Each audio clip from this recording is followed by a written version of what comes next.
Ya, ini tadi kan dari KDD kan ketika kasus ini berkembang begitu ya, menjadi viral, ternyata yang di luar dugaan kita awalnya hanya berusaha untuk mendampingi si siapa Agus, tetapi malah yang terbalik masyarakat banyak memberikan informasi ke KDD soal adanya korban-korban baru, yang totalnya sekarang ini sekitar 10-an korban baru yang sudah terdeteksi, kemudian berani ngobrol, apakah tetangganya atau apa yang menyampaikan, ada temannya yang menyampaikan, totalnya ada 10. Dan saat sekarang ini ada yang langsung mendatangi ke kita dan kami arahkan ke Polda.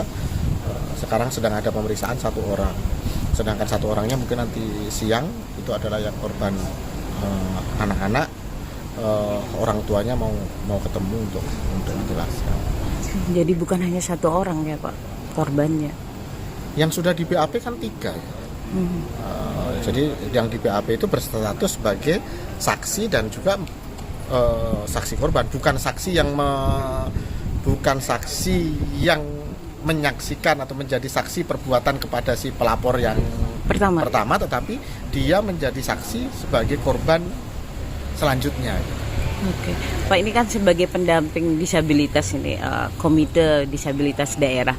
Posisinya kan banyak orang bertanya ini membela disabilitasnya, Agusnya, atau apa posisinya Pak Joko ini? KDD itu kan bertugas salah satunya bukan dalam artian membela ya, tetapi KDD memastikan bahwa hak-hak Agus sebagai disabilitas di dalam proses hukum itu terpenuhi.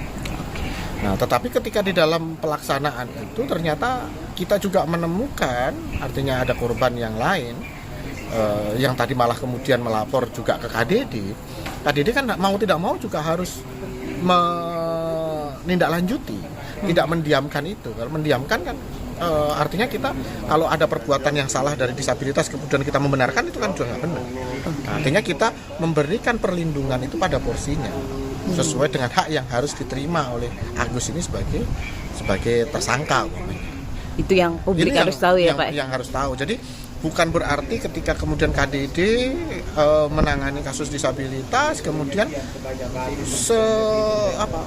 mati-matian membela disabilitas meskipun dia salah, bukan begitu, tapi membela dia dalam artian bahwa dia harus mendapatkan hak sesuai apa yang sudah diatur di dalam regulasi di negara kita.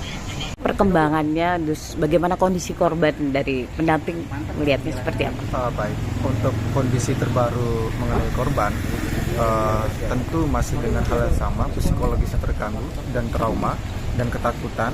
Itu ketakutannya untuk dia menutup media sosialnya, meng-off-kan seluruh media sosialnya karena ketakutan tadi, dan dimana korban sendiri bilang kenapa dia menutup media sosial. Korban bilang kenapa orang-orang di luar sana tidak percaya dengan apa yang saya berikan keterangan di kepolisian. Itu yang membuat korban trauma, ketakutan sehingga menutup media sosialnya. Itu yang membuat dia agak defensif sampai hari ini ya.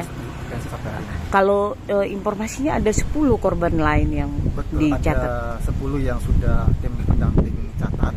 Kemungkinan ada lebih dari 10 karena dari pihak homestay pun, dari pimpinan pemilik homestay itu menyampaikan keterangan ada 9 yang dilihat bahwa Agus ini membawa perempuan ke homestay.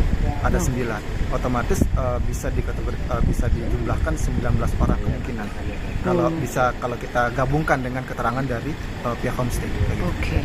Ini jadinya bertambah terus ya? Bertambah terus. Ini update terbaru, ada 2 korban yang akan bersedia memberikan pernyataan. Yang satunya dari orang tua yang dulunya anaknya pernah jadi korban si pelaku. Yang kemudian yang satunya yang terjadi di bulan Februari atau enggak Maret itu terjadi di tempat yang sama, di Taman Udayana, di depan pos polisi. Dengan modus yang sama juga? Dengan modus yang sama, yang sebelumnya tidak pernah saling mengenal. Ada yang di bawah umur juga ya? Ada di bawah umur juga. Nah, ini yang orang tuanya yang sedang kami gali informasi.